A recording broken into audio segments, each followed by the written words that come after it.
یہ تو سبھی جانتے ہیں کہ سورج ایسٹ یعنی مشرق سے طلوع ہوتا ہے اور ویسٹ یعنی مغرب میں غروب ہوتا ہے، لیکن اگر زمین کی روٹیشن تبدیل ہو جائے یعنی زمین مخالف سمت گھومنے لگے اور سورج مغرب سے طلوع ہونے لگے تو ایسا کیسے ممکن ہوگا اور اس دن سے ہمیں کیا نقصان ہو سکتا ہے، آئیے جانتے ہیں۔ لیکن اس سے پہلے ہمارے چینل کو سبسکرائب کریں تاکہ ہماری نئی آنے والی ویڈیوز آپ تک پہنچ سکیں۔ میرا نام ہے حسنین اور حسنین وائس میں آپ کو خوش آمدید۔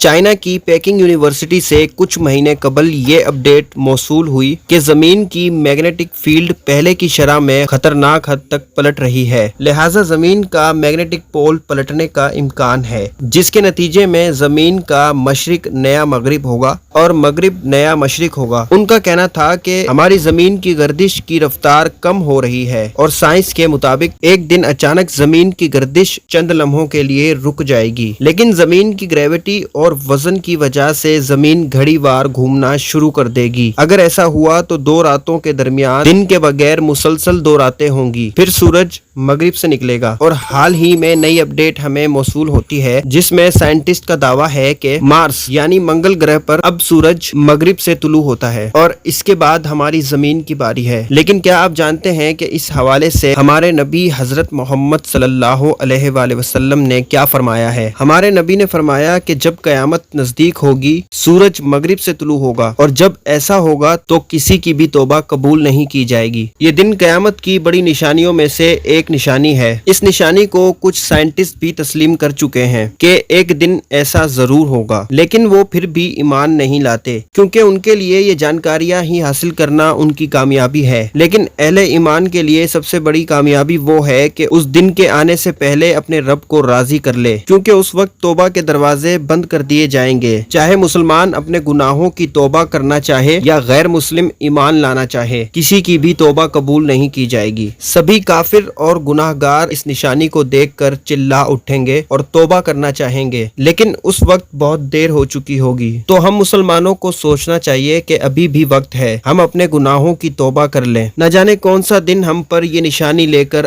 موجود ہو اور اس دن ہم سے یہ حق بھی چھین لیا جائے کہ ہم اپنے رب کو راضی کر لیں۔ اس سے بھاری نقصان ہمارے لیے کیا ہو سکتا ہے؟ اللہ ہم سب کو معاف کرے اور اس دن کے آنے سے پہلے ہمیں سچے دل سے توبہ کرنے کی توفیق عطا فرمائے، آمین۔